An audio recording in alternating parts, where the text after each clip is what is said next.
If you need any Xbox or PlayStation codes or anything gaming related, check the referral links down in the description. They'll take you to g2a.com. They already have a discount on most of their goods already, and with the code CHES at checkout, you can get yourself an extra 3% off as well.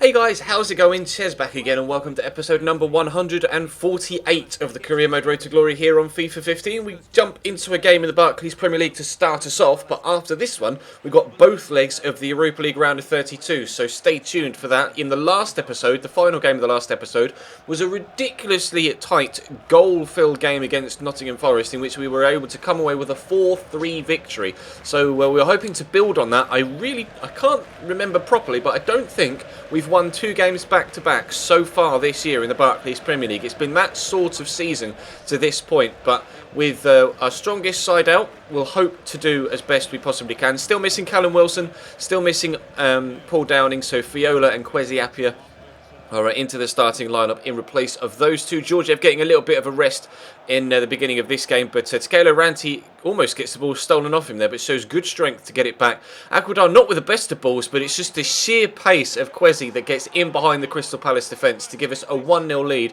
after 17 minutes. He scored his first goal since his return to the club yesterday. In fact, he scored his second goal as well against Nottingham Forest as well. So that's his third goal since coming back to the club from AS Nancy. Delighted that he's come back and immediately had a positive impact on the performance of the side and the amount of goals that we've been scoring. But Jassi Zardes is a player that we have looked at previously, but unfortunately he went to Palace and he's now scored against us. So on the back foot again, it's back to 1-1 and all square. But guys, we played some really nice football actually in this game against Palace. Aquadar was integral to a lot that went through the middle, and guys kind of did the midfield dirty work, the defensive stuff, which freed up both of our strikers to be able to make decent runs in front of them. And as you saw, Kwesi Appiah getting his second goal of the game, played through by Aquadar. Another nice ball, good first touch, and he did really well to take it around the defender and put it into the back of the net to make it 2-1. And Ranti with a really impressive finish there to make it 3-1. I didn't show you the replays because there's still a lot of action left to come, but the movement on that ball as it came across the goalkeeper, it went up, it went down, it moved from right to left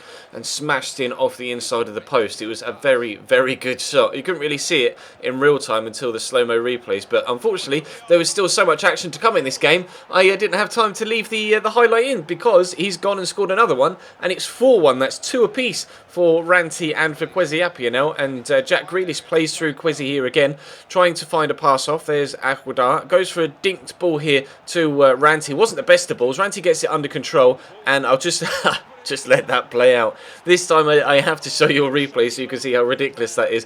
The defender, it wasn't the best of balls through to Ranti. He couldn't get the shot away. The defender turns on it. Keeper then toe pokes it away, but in the same movement as kicking it away, he tries to swoop it or swoop down and palm it to one side and just completely misses the ball. So that gives us a 5-1 lead. That's 9 goals we've scored now in the past 2 games. And unfortunately, we're going to concede a 5th goal in the past 2 games as well. So if you count it as an aggregate kind of thing, it's now 9-5 in the 2 games against Nottingham Forest and Crystal Palace now. But a brace for Appiah, a brace for Ranti, and an own goal by their goalkeeper. We'll take that. I'm very pleased with a 5-2 win and back-to-back wins in the Barclays Premier League for, like I say, I believe that's the first time this season. So maybe that's a sign that we're turning things around. Maybe the return of Kwesi was exactly what this side needed. He's playing in the first team again here. He wasn't fully fit, but he had more stamina than Tkelo Ranti, so I started him alongside Georgiev. Unfortunately, this game came not too long after the game against Palace. It was kind of Sunday and then Thursday, but we don't have a game the following weekend, so we get a full week's break between the first leg here against Athletic Bilbao and the second leg away from home. So we start here at home, and they're playing Ibai Gomez, Guillermo and Markel Susayeta as their front 3. Eric Moran and Benyat holding with an advanced central midfielder in the 4-3-3, so it's a very attacking formation that they're playing here, and obviously they're one of the better sides in Spain, and I was not sure what to expect from them here, but you can see the standard and the quality of passing that they're putting in so far. I was really unlucky not to get the ball away initially there with the first challenge, but then a brilliant save from Hutchinson. He's had his moments this season, Hutchinson, in goal, where he really should have done a lot better, but in that particular instance, a particularly good save, and we'll take that. And then Georgiev always going to turn his side on his left foot. Unfortunate with a good save by Trapp, but then lucky that the goalkeeper just stood there and watched him head in the rebound. Obviously, Kevin Trapp is a goalkeeper that we've signed at Chelsea in the other series, And obviously in this one he signed for Athletic Bilbao, and he caused me a few problems in this game. He was making some very, very good saves to keep me out. We're going to get the chance to make it 2 though here with Kwesi racing through again. Altoneche isn't the slowest and he's able to keep up with him, but unfortunately Kwesi's finishing on his left foot. Not quite as good as his right. I had forgotten how bad his left foot actually was. So we aren't able to make it 2 there. Then into the second half we go. Altoneche involved again, this time in an attacking sense. Plays in Benyat. He's an extremely good central midfielder actually, Benyat. I really like him. So much space at the back post here for by Gomez, but I was so annoyed at Hutchinson for letting that go into the back of the net. We mentioned earlier on, he made a good save but had his moments this season, and there is another one of those near post moments. Just hit very hard at him by Gomez, but the technique on the save just... I don't even know. Just let it hit him in the nuts and then it bounced up off his arm and into the back of the net. Really awkward save. Well, it wasn't even a save. Really awkward attempt of a save. And sadly, he wasn't able to keep it out. But Kevin Trapp, at the other end, was keeping me out. Another great reaction save there from him. We steal the ball off them there, though, with Adarabioyo and into Kwesi. Obviously going to try and play the ball into my fastest striker with Georgiev. He's not as fast acceleration-wise, but sprint speed-wise, he is. Vidio, though, draws another good save out of Kevin Trapp, but if they had a stroke of luck with the way that their goal came around, we had a stroke of luck there. The defender tries to clear the ball and it comes back off the midfielder and just falls so kindly for Georgiev to stroke in his second of the game. So 2 goals for Georgiev here, 2 for Apia and 2 for Ranti so far in today's episode. Who's going to score in this game away from home at the San Mamés? Obviously it's the Val Stadion here in FIFA, but they play at the San Mamés. They've actually got a brand new ground, Athletic Bilbao. They've only been there for a couple of years. They replaced their old ground, which was called the San Mamés, with the new one called the San Mamés, and it's literally right next door to where the old one was. So they really haven't moved far, but the old ground really needed an upgrade. So they're playing a similar the same formation, and I think the same starting 11. I've got a few different players in, a few better players in now that we've had the week's break in between the 2 legs. Johannes Geis is back in the starting lineup, as is obviously John Stones and Polenz and Aaron Cresswell, etc. And Chikui and Spall are back in rather than Jack Grealish and Alvaro Vidio. Although Vidio did do well in the previous game against opposition that you'll know well, having come from the Spanish leagues before we signed him. But as you can see, they're on the attack in the opening couple of minutes, and we're 2-1 up on aggregate, but they've got that away goal. So if they score here and we lose 1-0, despite it being 2-2 on aggregate, we'll go out. So we really need to make sure that we can pick up at least 1 away goal here, just to make sure that we're on a level playing field when it comes to that side of things. But again, another good save by the goalkeeper, and this time we got lucky at the end of the first game rather, where the ball fell kindly for Georgiev. That time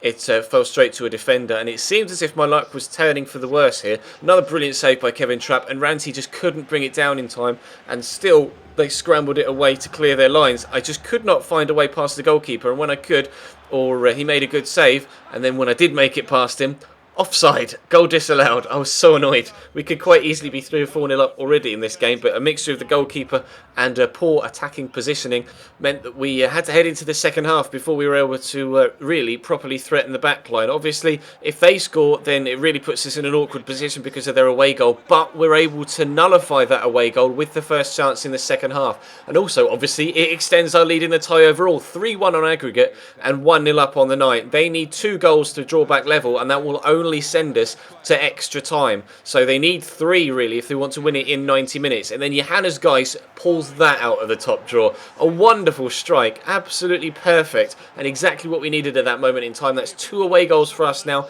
and now they need 4 goals in the last 15 minutes if they want to go through, because even if they pull it level on aggregate, we'll go through on away goals. You see the movement here on the shot from Geis. Absolutely stunning strike, and worthy of putting us through to the next round of the Europa League. We're almost in stoppage time now at the end of the second half. Takelo Ranti, we're still on the attack, running down the right hand side. Nice turn inside, obviously very, very fast to South African. So much space on the far side. In fact, that pass was meant for Spaller, but Adarabioyo thought, no, I'm having that. I'm racing onto that and scoring a third. So we get a 3-0 win in the second leg of the Europa League round of 32, and we are through to the round of 16 thanks to a 5-1 aggregate win over Athletic Bilbao. Out of nowhere, the side seems to be playing the same sort of football as we were last year. It just has turned in the last episode or so.